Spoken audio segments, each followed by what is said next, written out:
Hello दोस्तों, द्रोणवाणी में आपका स्वागत है। आज की इस वीडियो में हम पॉलिटी की नेक्स्ट क्लास भाग 5 संघ को क्लियर करेंगे। तो स्टूडेंट, भाग 5 में कितने अनुच्छेद हैं? तो भाग 5 में अनुच्छेद 52 से 151 तक हैं। तो जैसा कि स्टूडेंट हम आपको संघ के बारे में बताए थे, संघ क्या होता है। भारत के 28 राज्य और वर्तमान में 8 केंद्र शासित प्रदेश को मिला के एक भारत संघ बनता है। उसी संघ के बारे में हम सारी डिटेल जानेंगे। स्टूडेंट, जो संघ होता है, संघ को बेसिक लेवल पे हम 4 भागों में बांट सकते हैं। कार्यपालिका को इंग्लिश में एग्जीक्यूटिव कहते हैं। कार्यपालिका में अनुच्छेद कितने आते हैं? तो 52 से 78 तक आते हैं। विधायिका में, और विधायिका को इंग्लिश में लेजिस्लेचर कहते हैं, इसमें अनुच्छेद 79 से 123 तक आते हैं। न्यायपालिका को इंग्लिश में जुडिशरी कहते हैं, इसमें अनुच्छेद 124 से 147 तक आते हैं। जो स्टूडेंट कैग होता है, कैग में 148 से 151 तक अनुच्छेद होते हैं। कैग की full form controller and auditor general होती है। इसे हिंदी में नियंत्रक एवं महालेखा परीक्षक भी कहते हैं। तो जैसा कि स्टूडेंट संघ को बेसिक लेवल पे 4 भाग में बांटते हैं, उसी प्रकार से कार्यपालिका को भी कुछ भागों में बांटते हैं, विधायिका को भी बांटते हैं, न्यायपालिका को भी बांटते हैं। तो सबसे पहले कार्यपालिका समझते हैं, एग्जीक्यूटिव को समझते हैं कि एग्जीक्यूटिव कितने भागों में बटी हुई है। सबसे पहले राष्ट्रपति होता है, उसके बाद उपराष्ट्रपति, उसके बाद पीएम, फिर मंत्रिपरिषद, फिर महान्यायवादी। तो कार्यपालिका में स्टूडेंट इतने पदों को पढ़ते हैं। इसी प्रकार से स्टूडेंट जो विधायिका होती है, विधायिका का मतलब होता है संसद, और संसद के 2 सदन होते हैं, राज्यसभा और लोकसभा। तो स्टूडेंट जो संसद होती है, संसद के सदन तो 2 होते हैं, एक राज्यसभा एक लोकसभा, लेकिन संसद के 3 अभिन्न अंग होते हैं। तो जब भी स्टूडेंट सदन की बात करें कि संसद में कितने सदन होते हैं, तो 2 सदन होते हैं, एक राज्यसभा एक लोकसभा। और संसद के कितने अंग होते हैं? तो 3 अंग होते हैं, राज्यसभा, राष्ट्रपति और लोकसभा। तो स्टूडेंट जो राष्ट्रपति होता है वो कार्यपालिका का विभाग होता है और विधायिका का विभाग होता है। इसके बाद स्टूडेंट न्यायपालिका, तो जैसा कि हम संघ की न्यायपालिका पढ़ रहे हैं, इसमें स्टूडेंट हम अनुच्छेद 124 से 147 तक पढ़ते हैं, और इसके तहत हम उच्चतम न्यायालय को पढ़ते हैं, जिसको सुप्रीम कोर्ट कहते हैं। तो सबसे पहले स्टूडेंट कार्यपालिका में राष्ट्रपति को स्टार्ट करते हैं, अर्थात राष्ट्रपति को हम सबसे पहले पढ़ते हैं। राष्ट्रपति के बारे में सारी विशेषताएं पढ़ते हैं, क्वालिफिकेशन पढ़ते हैं, उनकी शक्तियों को पढ़ते हैं। तो अभी तक आपने हमारे चैनल को सब्सक्राइब नहीं किया है तो सब्सक्राइब कर लीजिए, बेल आइकन को ऑन कर लीजिए, ताकि द्रोणवाणी की नई नई वीडियो आप तक पहुंचती रहें। स्टूडेंट्स, वीडियो पसंद आया करे तो वीडियो को लाइक और शेयर जरूर किया कीजिए, और अगर कोई डाउट आता है तो कमेंट बॉक्स में पूछ सकते हैं। तो आइए स्टूडेंट्स, राष्ट्रपति जिसे हम प्रेसिडेंट कहते हैं उसको पढ़ते हैं अच्छे से। यहाँ से बहुत ज़्यादा क्वेश्चन बनते हैं, और कार्यपालिका में सबसे पहले हम राष्ट्रपति को पढ़ते हैं। तो राष्ट्रपति से जुड़े हुए कितने अनुच्छेद हैं उसको समझते हैं एक एक करके। सबसे पहले अनुच्छेद 52 आता है। अनुच्छेद 52 में क्या है? भारत का एक राष्ट्रपति होगा। तो स्टूडेंट, भारत का जो एक राष्ट्रपति होता है वो किस अनुच्छेद के तहत होता है? तो स्टूडेंट अनुच्छेद 52 के तहत होता है। अनुच्छेद 52 में ही लिखा हुआ है कि भारत में एक क्या होगा? राष्ट्रपति होगा। अनुच्छेद 53 में क्या है? अनुच्छेद 53 में है, संघ की कार्यपालिका शक्ति का संवैधानिक अथवा नाम मात्र का प्रमुख राष्ट्रपति होगा। तो स्टूडेंट, जैसे भारत संघ है, भारत संघ की जो कार्यपालिका होती है, जो केंद्र की कार्यपालिका होती है, उसका संवैधानिक प्रमुख कौन होता है? तो संवैधानिक प्रमुख स्टूडेंट राष्ट्रपति होता है। या नाम मात्र का प्रमुख कौन होता है? तो राष्ट्रपति होता है। स्टूडेंट, यहाँ से क्वेश्चन पूछा जाता है कि संघ की कार्यपालिका का संवैधानिक प्रमुख कौन होता है? तो राष्ट्रपति होता है। और संघ की कार्यपालिका शक्ति का वास्तविक प्रमुख कौन होता है? तो स्टूडेंट वास्तविक प्रमुख प्रधानमंत्री होता है, जिसको हम आगे पढ़ेंगे। राष्ट्रपति के संबंध में क्या याद रखना है कि संवैधानिक प्रमुख कौन होता है? संवैधानिक प्रमुख राष्ट्रपति होता है, और वास्तविक प्रमुख कौन होता है? तो वो प्रधानमंत्री होता है। इसके बाद स्टूडेंट अनुच्छेद 54 को समझते हैं। अनुच्छेद 54 में क्या है? राष्ट्रपति के चुनाव का निर्वाचक मंडल। तो स्टूडेंट, निर्वाचक मंडल का मतलब होता है कि राष्ट्रपति को वोट कौन कौन करता है। राष्ट्रपति के निर्वाचन के लिए उसका निर्वाचक मंडल कौन कौन होता है। तो स्टूडेंट, इसको समझते हैं। जो राष्ट्रपति का निर्वाचक मंडल होता है उसमें कौन कौन आता है? संसद के दोनों सदनों के निर्वाचित सदस्य आते हैं। तो जैसा कि स्टूडेंट अभी आपको हम बताए थे, संसद में लोकसभा और राज्यसभा होती है। लोकसभा और राज्यसभा के निर्वाचित सदस्य स्टूडेंट ध्यान रखना है निर्वाचित सदस्य, जैसे लोकसभा में 543 सदस्य आते हैं निर्वाचित होके, राज्यसभा में 233 सदस्य आते हैं निर्वाचित होके, इन टोटल को जोड़ते हैं तो 776 होते हैं। तो 776 सांसद जो होते हैं लोकसभा और राज्यसभा के मिला के, ये राष्ट्रपति को वोटिंग करते हैं। राज्यों की विधानसभाओं के निर्वाचित सदस्य, स्टूडेंट जैसा कि राज्यों की विधानसभा में विधायक होते हैं, जो विधायक निर्वाचित होते हैं वो राष्ट्रपति को वोट करते हैं। तो स्टूडेंट इस बात को अच्छे से याद रखना है, राज्यों की विधानसभाओं के निर्वाचित सदस्य, नॉट विधान परिषद के निर्वाचित सदस्य। विधान परिषद के सदस्य राष्ट्रपति के चुनाव में भाग नहीं लेते हैं, विधानसभा के जो निर्वाचित सदस्य होते हैं वो भाग लेते हैं। तो स्टूडेंट लोकसभा और राज्यसभा के सदस्य हो गए, सभी विधानसभाओं के निर्वाचित सदस्य हो गए। इसके बाद स्टूडेंट जो हमारे केंद्र शासित प्रदेश हैं और ऐसे केंद्र शासित प्रदेश जहां विधानसभा है, जैसे दिल्ली, पुदुचेरी, जम्मू कश्मीर। तो स्टूडेंट जम्मू कश्मीर की विधानसभा का अभी गठन नहीं हुआ है क्योंकि अभी चुनाव नहीं हुए हैं। धारा 370 हटने के बाद जम्मू कश्मीर को भी केंद्र शासित प्रदेश बना दिया गया है और ऐसा केंद्र शासित प्रदेश बनाया है जहां विधानसभा होगी। और दूसरा जम्मू कश्मीर से जो केंद्र शासित प्रदेश बनाया है लद्दाख, स्टूडेंट लद्दाख में विधानसभा नहीं होगी। तो दिल्ली, पुदुचेरी, जम्मू कश्मीर ऐसे केंद्र शासित प्रदेश हैं जहां विधानसभा भी है। तो स्टूडेंट दिल्ली, पुदुचेरी, जम्मू कश्मीर के जो निर्वाचित विधायक होंगे वो भी वोट करेंगे राष्ट्रपति महोदय जी को। तो स्टूडेंट जितने केंद्र शासित प्रदेश हैं और उनमें विधानसभा है तो उसके निर्वाचित सदस्य, बाकी सभी राज्यों की विधानसभाओं के निर्वाचित सदस्य, संसद के दोनों सदनों के निर्वाचित सदस्य। इस बात को स्टूडेंट याद रखना है, निर्वाचित सदस्य, कुल सदस्य नहीं, क्योंकि कुल सदस्य में वो सदस्य भी इंक्लूड हो जाते हैं जिनको मनोनीत किया जाता है। इसलिए इन सभी के निर्वाचित सदस्य राष्ट्रपति के निर्वाचक मंडल में आते हैं। नेक्स्ट स्टूडेंट अनुच्छेद 55 में क्या है, निर्वाचन की विधि। तो जैसा कि स्टूडेंट अनुच्छेद 54 में बताए थे, राष्ट्रपति के चुनाव का निर्वाचक मंडल अर्थात राष्ट्रपति को वोट कौन कौन करेगा। अनुच्छेद 55 में है राष्ट्रपति के निर्वाचन की विधि, जो राष्ट्रपति का निर्वाचन होगा वो किस विधि से होगा। तो अप्रत्यक्ष, एकल संक्रमणीय, समान अनुपात, गुप्त मतदान प्रणाली। तो स्टूडेंट सबसे पहले इन शब्दों को समझते हैं। अप्रत्यक्ष क्या होता है, एकल संक्रमणीय क्या होता है, समान अनुपात क्या होता है, गुप्त मतदान क्या होता है। तो स्टूडेंट इसमें सबसे पहले अप्रत्यक्ष लगा होता है। अप्रत्यक्ष का मतलब होता है अगर जनता किसी को सीधा वोट करती है वो प्रत्यक्ष होता है। अगर जनता किसी को वोट दे और जिस व्यक्ति को वोट दे वो व्यक्ति राष्ट्रपति को वोट करे तो ऐसे में अप्रत्यक्ष बोला जाता है। अर्थात आम जनता किसी और को चुन रही है और जिस व्यक्ति को आम जनता ने चुना है वो व्यक्ति राष्ट्रपति को चुन रहा है, इस प्रक्रिया को अप्रत्यक्ष कहा जाता है। तो जैसा कि स्टूडेंट आपको अभी हम बताए थे, संसद के दोनों सदनों के सदस्य जो होते हैं और विधानसभा के जो सदस्य होते हैं वो राष्ट्रपति के चुनाव में हिस्सा लेते हैं। और इन सदस्यों को कौन चुनता है, तो इन सदस्यों को आम जनता चुनती है। तो स्टूडेंट जनता सीधे ना चुन के किसी और को चुने और वो व्यक्ति राष्ट्रपति को चुने, इसको अप्रत्यक्ष कहते हैं। अगर जनता सीधे राष्ट्रपति को चुनती तो ये प्रक्रिया क्या हो जाती, तो ये प्रक्रिया प्रत्यक्ष हो जाती है। आई होप स्टूडेंट अप्रत्यक्ष जो शब्द है वो आप अच्छे से समझ गए होंगे। इसके बाद एकल संक्रमणीय क्या होता है, तो स्टूडेंट एकल संक्रमणीय होता है कि जितने भी कैंडिडेट खड़े होंगे, जितने व्यक्ति वोट डालने वाले हैं, वो सभी व्यक्ति, जितने व्यक्ति खड़े हुए हैं उस पद के लिए, उन सभी व्यक्तियों को वोट करेंगे। जैसे स्टूडेंट 4 व्यक्ति अगर खड़े हुए हैं तो चारों व्यक्तियों को वोट देना पड़ेगा वरीयता क्रम के अनुसार। जैसे आपको सबसे अच्छा जो प्रत्याशी लगता है उसको 1 नंबर का अपना वोट दीजिए, उसके बाद में जो दूसरे नंबर का अच्छा व्यक्ति है उसको अपना 2nd नंबर का वोट दीजिए। नंबरिंग डाली जाती है, जैसे 1 नंबर, 2 नंबर, 3 नंबर, 4 नंबर।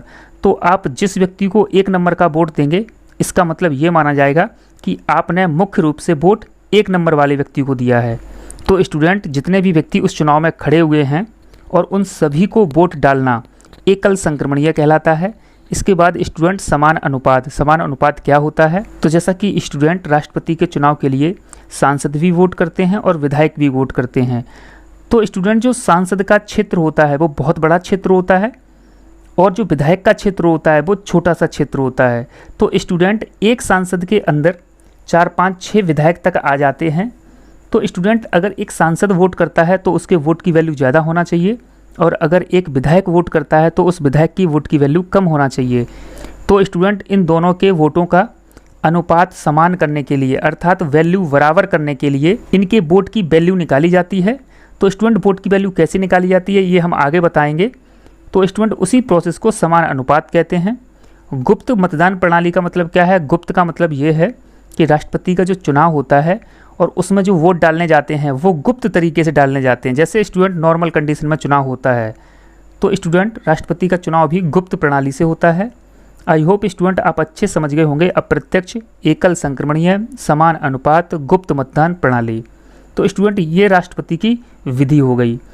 अब अनुच्छेद 56 को समझते हैं। अनुच्छेद 56 में क्या है? तो स्टूडेंट अनुच्छेद 56 में कार्यकाल होता है अर्थात राष्ट्रपति का कार्यकाल कितना होता है। तो पद धारण करने की तिथि से 5 वर्ष तक या उत्तराधिकारी के आने के समय तक। पद धारण करने का मतलब क्या है स्टूडेंट?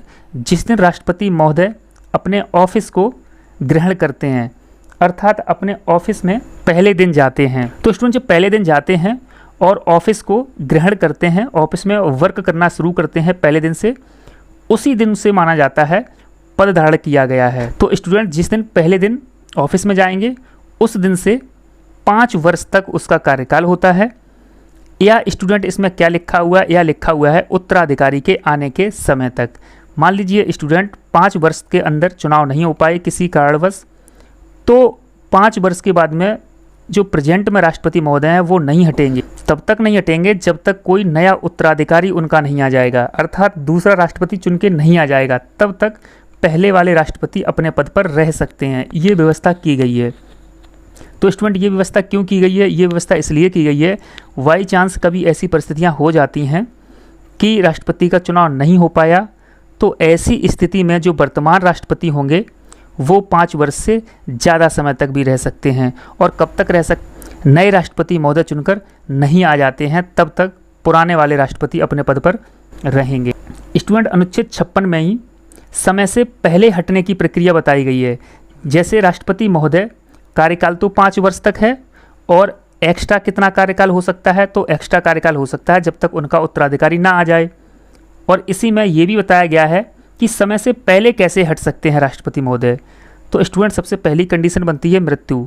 जैसे राष्ट्रपति महोदय जी की अगर मृत्यु हो जाए क्या क्या हो सकता है इसको समझते हैं। स्टूडेंट 1969 में सबसे पहले जो मुस्लिम राष्ट्रपति थे जाकिर हुसैन, इनकी मृत्यु हुई थी 1969 में। तब क्या हुआ था स्टूडेंट? तब जो उपराष्ट्रपति थे वीवी गिरी ये राष्ट्रपति बन गए थे। तो स्टूडेंट इस बात को बहुत अच्छे से याद रखना है, जब राष्ट्रपति महोदय अपने कार्यकाल के दौरान उनकी मृत्यु हो जाए तो उस समय स्टूडेंट जो उपराष्ट्रपति होते हैं वो उपराष्ट्रपति राष्ट्रपति बन जाते हैं। ऐसा क्यों स्टूडेंट होता है? ऐसा इसलिए होता है कि इतनी जल्दी चुनाव तो नहीं हो सकते हैं, और जल्दी चुनाव नहीं हो सकते हैं तो किसी भी देश का जो राष्ट्राध्यक्ष होता है वो हमेशा रहना चाहिए। तो स्टूडेंट हमारे देश के जो राजा हैं, जो राष्ट्राध्यक्ष हैं, वो राष्ट्रपति महोदय जी होते हैं। तो इसलिए स्टूडेंट राष्ट्राध्यक्ष का होना बहुत ही अनिवार्य है। प्रधानमंत्री चाहे 10 दिन के लिए ना रहें या 20 दिन के लिए भी ना रहें, तो इससे कोई प्रॉब्लम नहीं होती है। लेकिन राष्ट्र का जो मुखिया होता है, राष्ट्राध्यक्ष होता है, राष्ट्राध्यक्ष का हर समय रहना अनिवार्य है। तो इतनी जल्दी चुनाव नहीं हो पाएंगे। तो स्टूडेंट राष्ट्रपति जी कैसे बने रहेंगे? तो ये प्रावधान किया गया है जो उपराष्ट्रपति होंगे वो ऐसी परिस्थिति में राष्ट्रपति बन जाएंगे। और स्टूडेंट ऐसा हुआ भी है। 1969 में जाकिर हुसैन जी की जब मृत्यु हुई थी तो उस समय उपराष्ट्रपति वीवी गिरी जी थे, और वीवी गिरी जी क्या बने थे? उस समय राष्ट्रपति बन गए थे। स्टूडेंट एक कंडीशन इसमें याद रखना है, ऐसी कभी भी कंडीशन होती है कि राष्ट्रपति महोदय जी की अपने कार्यकाल के दौरान मृत्यु हो जाए तो जो उपराष्ट्रपति होंगे वो राष्ट्रपति बन जाएंगे, और राष्ट्रपति जी का नया चुनाव कितने दिन के अंदर करवाना चाहिए? 6 मंथ के अंदर। स्टूडेंट ऐसी परिस्थिति में 6 महीने के अंदर राष्ट्रपति का चुनाव हो जाता है और राष्ट्रपति चुन के आ जाते हैं। तो स्टूडेंट आप लोग समझ रहे होंगे कि सर जो उपराष्ट्रपति राष्ट्रपति बन गए थे उनका क्या होगा जब 6 महीने के अंदर नए राष्ट्रपति चुन के आ जाएंगे? तो स्टूडेंट जो उपराष्ट्रपति राष्ट्रपति बने थे वो वापस उपराष्ट्रपति के पद पर आ जाएंगे। तो मृत्यु वाली कंडीशन हो सकती है। दूसरा त्यागपत्र, कि राष्ट्रपति महोदय अपना त्यागपत्र देना चाहें तो किसे देंगे? राष्ट्रपति महोदय अपना त्यागपत्र उपराष्ट्रपति को सौंपते हैं। स्टूडेंट कभी ऐसी कंडीशन आ जाए कि राष्ट्रपति महोदय अपना त्यागपत्र सौंपना चाहें और उस समय उपराष्ट्रपति ना हो तो क्या होगा? तो राष्ट्रपति महोदय किसे त्यागपत्र सौंपेंगे? ऐसी परिस्थिति में स्टूडेंट राष्ट्रपति महोदय राष्ट्रपति के सचिवालय को अर्थात अपने ही सचिवालय में अपने त्यागपत्र को भेजते हैं। राष्ट्रपति का सचिवालय उस त्याग पत्र की एक प्रति लोकसभा अध्यक्ष के पास भिजवाता है और उसके बाद में एक प्रति चीफ जस्टिस ऑफ इंडिया के पास भिजवाता है। इसके बाद स्टूडेंट तीसरी कंडीशन बताई गई है महाभियोग की कंडीशन, अर्थात समय से पहले महाभियोग से हटा सकते हैं। तो स्टूडेंट समय से पहले 3 कंडीशन बनती हैं, मृत्यु वाली कंडीशन, त्यागपत्र वाली कंडीशन और महाभियोग वाली कंडीशन। तो स्टूडेंट महाभियोग से समय से पहले हटा सकते हैं, ये महाभियोग है क्या, ये स्टूडेंट आगे बताया गया है अनुच्छेद 61 में। महाभियोग की प्रक्रिया किस अनुच्छेद में है, अनुच्छेद 61 में है। महाभियोग के बारे में कहाँ बताया गया है, तो महाभियोग के बारे में अनुच्छेद 56 में बताया गया है। यहाँ सिर्फ ये बताया गया है कि महाभियोग से राष्ट्रपति महोदय को हटाया जा सकता है, लेकिन महाभियोग होता क्या है ये स्टूडेंट अनुच्छेद 61 में बताया गया है। अब नेक्स्ट स्टूडेंट अनुच्छेद 57 को समझते हैं, 57 को समझते हैं। इसमें पुनः निर्वाचन है, मतलब राष्ट्रपति महोदय जी कितने बार पुनः निर्वाचित हो सकते हैं। तो स्टूडेंट इसमें लिखा है कितनी भी बार, अर्थात भारत में जो राष्ट्रपति महोदय हैं वो कितनी भी बार निर्वाचित हो सकते हैं। अनुच्छेद 58 स्टूडेंट अनुच्छेद 58 में क्या है, इसमें राष्ट्रपति महोदय जी की योग्यता लिखी हुई हैं कि राष्ट्रपति बनने के लिए क्या क्या योग्यता होनी चाहिए। नंबर 1, वह भारत के नागरिक हो, जो भी व्यक्ति भारत का नागरिक होगा वही राष्ट्रपति बन सकता है। दूसरी योग्यता क्या है, 35 वर्ष की आयु पूरी कर चुका हो। तो स्टूडेंट जो भी व्यक्ति राष्ट्रपति का चुनाव लड़ेगा उसकी आयु अगर 35 वर्ष से ऊपर है या 35 वर्ष की है तभी चुनाव लड़ सकता है, 35 वर्ष से नीचे का व्यक्ति राष्ट्रपति का चुनाव नहीं लड़ सकता है। तो स्टूडेंट तीसरी योग्यता क्या है, लोकसभा का सदस्य बनने की योग्यता होनी चाहिए। तो स्टूडेंट जैसा कि हम आपको बताए थे संसद के 2 सदन होते हैं, राज्यसभा और लोकसभा।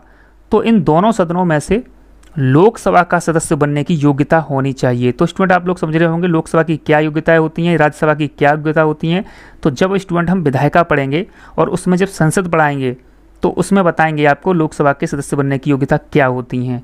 फिलहाल आपको इतना याद रखना है कि राष्ट्रपति के लिए लोकसभा के सदस्य बनने वाली योग्यता भी होनी चाहिए।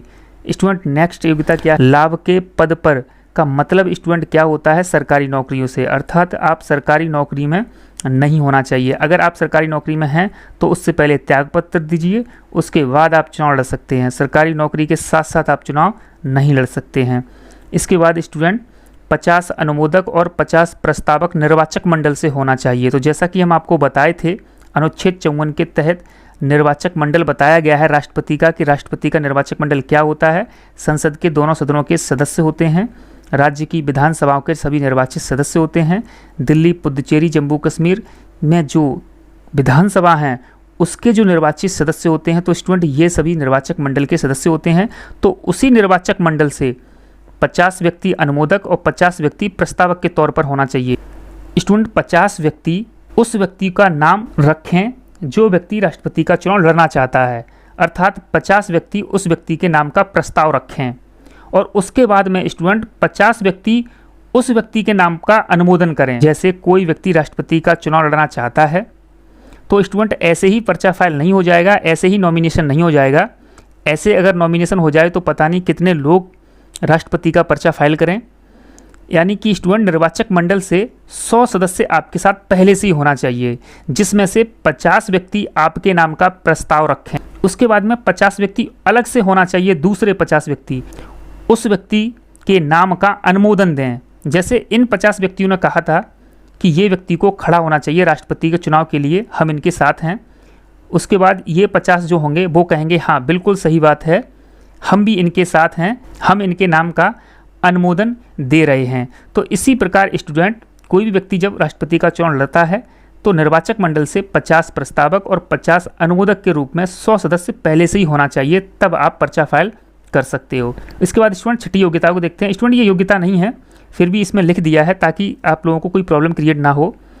15,000 रुपये की राशि होनी चाहिए और 15,000 की जो राशि होती है वो RBI को दे होती है। राष्ट्रपति का चुनाव लड़ना चाहता है तो उस व्यक्ति के पास 15,000 रुपये होना चाहिए। 15,000 रुपये का DD बनता है, डिमांड ड्राफ्ट बनता है, और किसके नाम से बनता है, RBI के नाम से बनता है। अर्थात RBI को दिए जाते हैं 15,000 रुपये जमानत के तौर पर। और स्टूडेंट जब चुनाव हो जाता है और चुनाव होने के बाद में जितने भी वोट पड़े होते हैं, जितने भी टोटल वैध मत होते हैं अर्थात वैध वोट होते हैं, उन वैध वोटों का अगर 1/6 से कम मिलते हैं, जैसे मान लीजिए स्टूडेंट टोटल वैध वोट पड़े 60, उन 60 का 1/6 का मतलब हुआ 10। अगर 10 वोट से कम मिलते हैं तो स्टूडेंट जो जमानत की राशि 15,000 रुपये जमा की गई थी वो जब्त की जाती है। इसी को स्टूडेंट जमानत जब्त कहा जाता है। आई होप स्टूडेंट जमानत जब्त आप अच्छे से समझ गए होंगे किसे कहते हैं। अनुच्छेद 59 को समझते हैं। अनुच्छेद 59 में क्या है? राष्ट्रपति कार्यालय की दशाएं।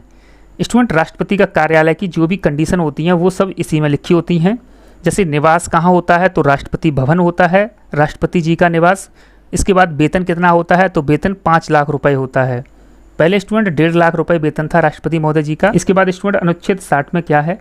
अनुच्छेद 60 में शपथ के बारे में बताया गया है, अर्थात राष्ट्रपति महोदय जी को शपथ कौन दिलवाता है और किसकी शपथ लेते हैं।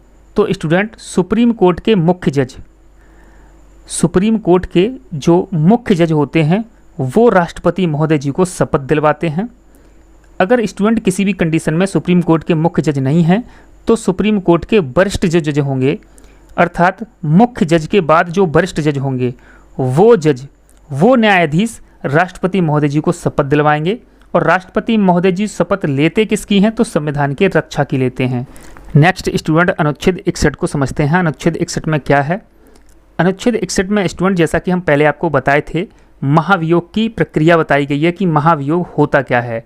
स्टूडेंट महाभियोग से राष्ट्रपति महोदय जी को हटाया जा सकता है, ये अनुच्छेद 56 में बताया गया है। महाभियोग होता क्या है ये 61 में बताया गया है।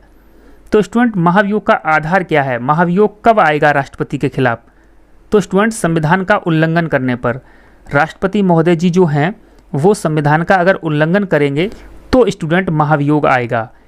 तो महाभियोग लाएगा कौन? इस प्रक्रिया को लाएगा कौन? इस प्रक्रिया को फॉलो कौन करेगा? तो स्टूडेंट संसद।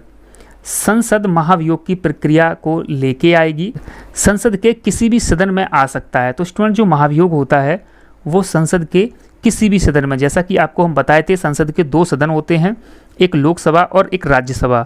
तो स्टूडेंट संसद के किसी भी सदन में आ सकता है, या तो लोकसभा में आ सकता है महाभियोग या राज्यसभा में आ सकता है। पहले स्टूडेंट प्रस्ताव पारित दोनों सदनों से करवाना पड़ेगा, पहले किसी भी सदन में आ सकता है। मान लीजिए पहले लोकसभा में आया, अर्थात संविधान का उल्लंघन कर रहे हैं राष्ट्रपति महोदय जी, तो लोकसभा के जो सदस्य हैं, लोकसभा में जो सांसद हैं, वो सांसद प्रस्ताव लेके आएंगे। तो स्टूडेंट शुरुआत में कुल कितने सांसद इसके पक्ष में होना चाहिए महाभियोग के पक्ष में? तो 1/4। अगर स्टूडेंट लोकसभा में सबसे पहले प्रस्ताव आया है महाभियोग का, लोकसभा के 1/4 सदस्य अपने अध्यक्ष को लिखकर देंगे कि राष्ट्रपति महोदय जी पर महाभियोग प्रक्रिया लाई जा रही है। तो स्टूडेंट उस सदन के जो अध्यक्ष होंगे वो राष्ट्रपति महोदय जी के पास एक नोटिस भेजेंगे और उस नोटिस में बताएंगे कि लोकसभा में आपके खिलाफ महाभियोग की प्रक्रिया आ चुकी है। इसके स्टूडेंट जिस दिन नोटिस भेजा जाएगा उसके 14 दिन के बाद में स्टूडेंट 14 दिन का समय राष्ट्रपति महोदय जी को दिया जाता है कि अपनी सफाई में जो भी कहना चाहते हैं कह सकते हैं। राष्ट्रपति महोदय जी नहीं आए तो स्टूडेंट लोकसभा की बैठक बुलाई जाएगी और उस बैठक में 2/3 से प्रस्ताव पारित किया जाएगा। अगर स्टूडेंट 2/3 से प्रस्ताव पारित हो जाता है तो लोकसभा में ये प्रक्रिया पूरी मानी जाएगी। अगर 2/3 से ये प्रस्ताव पारित नहीं होता है तो प्रक्रिया अधूरी मानी जाएगी। तो स्टूडेंट ये समझा जाएगा कि लोकसभा महाभियोग के पक्ष में नहीं है। इसके बाद स्टूडेंट महाभियोग की प्रक्रिया दूसरे सदन में होने जाएगी। तो स्टूडेंट दूसरा सदन जो राष्ट्रपति महोदय जी पे महाभियोग लाया जा रहा है इसके लिए जांच भी करवा सकता है कि संविधान का उल्लंघन किया है या नहीं किया है। दूसरा सदन स्टूडेंट जांच करवाना चाहता है तो जांच करवा सकता है, अगर जांच नहीं करवाना चाहता है तो नहीं भी करवा सकता है। अगर जांच करवाना चाहता है तो जांच करवाने पर सही पाया गया संविधान का उल्लंघन तो महाभियोग की प्रक्रिया आएगी। अगर स्टूडेंट गलत पाया गया कि राष्ट्रपति महोदय जी ने कोई संविधान का उल्लंघन नहीं किया है, महाभियोग की प्रक्रिया नहीं आनी चाहिए, तो राज्यसभा वहीं कैंसिल कर देगा, अर्थात महाभियोग की प्रक्रिया आगे नहीं बढ़ेगी। अगर स्टूडेंट राज्यसभा ने जांच नहीं करवाई है, डायरेक्ट उसे प्रस्ताव को पारित कर रहा है तो डायरेक्ट भी प्रस्ताव पारित कर सकता है। जैसे स्टूडेंट राज्यसभा के पास प्रस्ताव आएगा महाभियोग का तो राज्यसभा की एक बैठक बुलाई जाएगी। उस बैठक में 2/3 से राज्यसभा ने अगर प्रस्ताव पारित कर दिया तो उसी दिन महाभियोग की प्रक्रिया पूरी मानी जाएगी और राष्ट्रपति महोदय जी उसी दिन से अपना पद का त्याग कर देंगे। अगर स्टूडेंट राज्यसभा ने 2/3 से अपना प्रस्ताव पारित नहीं किया तो स्टूडेंट ये प्रक्रिया कैंसिल मानी जाएगी, अर्थात महाभियोग की प्रक्रिया नहीं मानी जाएगी पूरी। तो राष्ट्रपति महोदय जी अपने पद से नहीं हटेंगे। आई होप स्टूडेंट महाभियोग की प्रक्रिया आपको अच्छे से समझ में आ गई होगी। अगर स्टूडेंट राज्यसभा में अगर ये प्रस्ताव महाभियोग का पहले आता तो यही वाली प्रक्रिया, लोकसभा वाली प्रक्रिया राज्यसभा पहले करता। 1/4 सदस्य अपने अध्यक्ष को लिख कर देते और अपने अध्यक्ष को लिख कर देने के बाद में 14 दिन का पूर्व नोटिस दिया जाता राष्ट्रपति महोदय जी को।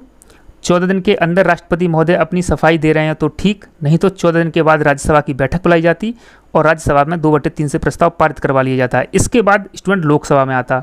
उसके बाद लोकसभा अगर जांच करवाना चाहता तो करवा लेता, अगर जांच नहीं करवाना चाहता तो कोई बात नहीं। अगर लोकसभा भी 2/3 से प्रस्ताव पारित कर देता तो महाभियोग की प्रक्रिया पूरी मानी जाती। इसका मतलब स्टूडेंट महाभियोग की प्रक्रिया लोकसभा में भी आ सकती है, राज्यसभा में भी आ सकती है। जिस हाउस में पहले आएगी उसमें स्टूडेंट ये वाली प्रक्रिया को फॉलो करना होगा। स्टूडेंट नोट में समझते हैं, नोट में क्या है। राष्ट्रपति के चुनाव संबंधी विवाद अनुच्छेद 71 के तहत सर्वोच्च न्यायालय ही सुनवाई करेगा। जी हाँ दोस्तों, राष्ट्रपति के चुनाव से संबंधित अगर कोई मामला है, जैसे राष्ट्रपति का चुनाव हो रहा था, उससे संबंधित किसी भी प्रकार का कोई मामला है, उसकी सुनवाई सिर्फ और सिर्फ सुप्रीम कोर्ट कर सकता है और अनुच्छेद 71 के तहत करता है। हाई कोर्ट और डिस्ट्रिक्ट कोर्ट बिल्कुल भी सुनवाई नहीं कर सकता और ना ही चुनाव आयोग करता है। सिर्फ और सिर्फ 2 ही स्टूडेंट पद ऐसे हैं, एक राष्ट्रपति का और एक उपराष्ट्रपति का। राष्ट्रपति और उपराष्ट्रपति के चुनाव संबंधी विवाद जो होते हैं वो सर्वोच्च न्यायालय ही सुनता है, उसका निपटारा सर्वोच्च न्यायालय ही करता है, चुनाव आयोग नहीं करता है। स्टूडेंट जैसा कि हम आपको बताए थे, एक एमएलए की वोट वैल्यू कैसे निकाली जाती है, एक एमपी की वोट वैल्यू कैसे निकाली जाती है। स्टूडेंट एमएलए का मतलब विधायक होता है, मेंबर ऑफ लेजिस्लेटिव असेंबली, और एमपी का मतलब होता है मेंबर ऑफ पार्लियामेंट। तो सबसे पहले विधायक की वोट वैल्यू निकालते हैं। विधायक की वोट वैल्यू कैसे निकाली जाती है। स्टूडेंट जो विधायक जिस राज्य का है उस राज्य की टोटल जनसंख्या, और स्टूडेंट इस बात को ध्यान रखना है, जिस भी राज्य की जनसंख्या को लेते हैं 1971 की जनगणना वाली जनसंख्या को लेते हैं, तो स्टूडेंट उस राज्य की टोटल जनसंख्या 1971 वाली, और उस राज्य में कितने विधायक बनते हैं, कितने निर्वाचित एमएलए बनते हैं, उसका भाग दिया जाता है, इनटू मल्टीप्लाई किया जाता है 1/1000 का।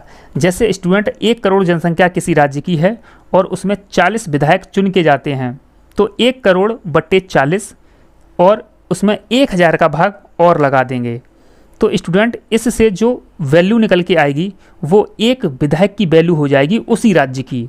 इसी प्रकार से स्टूडेंट अलग अलग राज्यों के विधायक की वोट वैल्यू अलग अलग होती है। इसी प्रकार स्टूडेंट एमपी के वोट वैल्यू समझते हैं। एक सांसद की वोट वैल्यू क्या होती है, तो सभी राज्यों तथा संघ शासित प्रदेशों की विधानसभाओं के सभी निर्वाचित सदस्यों के मतों का कुल योग। तो जैसे कि स्टूडेंट उत्तर प्रदेश में एक विधायक की वोट वैल्यू कितनी है, इसके बाद स्टूडेंट उत्तर प्रदेश के सभी विधायकों की वोट वैल्यू को ऐड कर लीजिए। उसके बाद मध्य प्रदेश, उसके बाद दूसरे राज्यों, इसी प्रकार से सभी राज्यों के जो भी विधायक हैं उनकी सभी वोट वैल्यू जोड़ लेंगे और केंद्र शासित प्रदेशों के विधायकों की भी वोट वैल्यू जोड़ लेंगे और सभी वोट वैल्यू जोड़ने के बाद उसमें भाग लगा देंगे सभी निर्वाचित सांसदों का। तो स्टूडेंट सभी निर्वाचित सांसद कितने होते हैं, 776 होते हैं, 776 हमारे निर्वाचित सांसद होते हैं। तो स्टूडेंट सभी राज्यों के और सभी संघ शासित प्रदेशों के अर्थात केंद्र शासित प्रदेशों के जितने भी निर्वाचित विधायक हैं उन सबकी वोट वैल्यू को ऐड कर लीजिए और 776 का भाग लगा दीजिए। इसके बाद स्टूडेंट जो भी वैल्यू निकल के आएगी वो एक सांसद की वोट वैल्यू होगी। तो स्टूडेंट इस तरीके से एक एमएलए एक एमपी की वोट वैल्यू निकालते हैं, जिसके तहत विधायक की वोट वैल्यू कम आती है, सांसद की वोट वैल्यू ज़्यादा आती है। और स्टूडेंट ऐसा होना भी चाहिए, क्योंकि स्टूडेंट एक सांसद अगर वोट करेगा तो सांसद ज़्यादा जनसंख्या का प्रतिनिधित्व करता है, विधायक कम जनसंख्या का प्रतिनिधित्व करता है, इसलिए विधायक की वोट वैल्यू कम होती है और सांसद की वोट वैल्यू ज़्यादा होती है। आई होप स्टूडेंट ये वीडियो आपको पसंद आया होगा। अगली वीडियो में हम राष्ट्रपति से जुड़ी हुई सारी शक्तियाँ पढ़ेंगे और करके सभी राष्ट्रपति अभी तक जितने बनाए जा चुके हैं उन सभी राष्ट्रपतियों को पढ़ेंगे।